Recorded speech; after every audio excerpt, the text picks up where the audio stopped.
Assalamualaikum warahmatullahi wabarakatuh. Kembali lagi bersama saya di channel Mabi Tutorial. Di video kali ini saya akan share ke teman-teman semua cara mengganti password RDP di Windows terbaru. Oke, langsung aja ke pembahasannya. Tapi sebelum saya melanjutkan, seperti biasa, support channel ini dengan cara like, comment, and subscribe.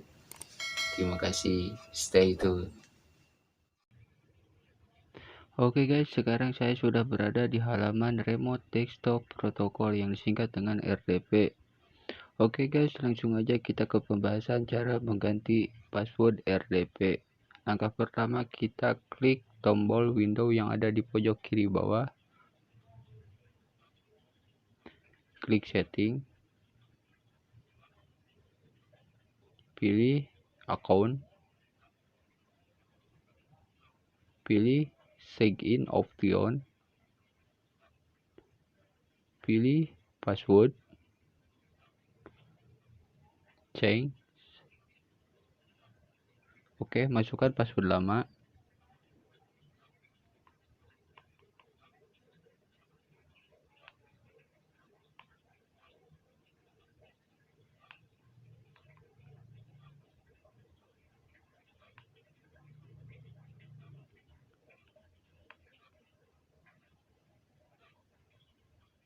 Oke, masukkan password baru.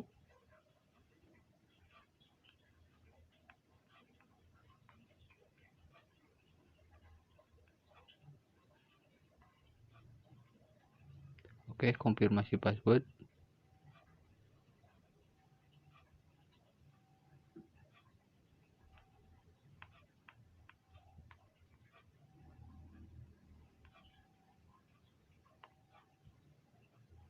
Oke, petunjuk password.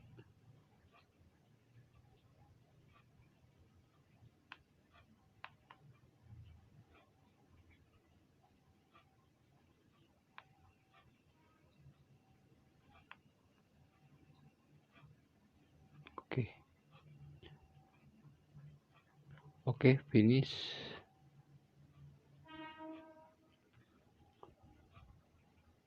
Oke, sudah, saya rasa cukup sampai sekian. Terima kasih.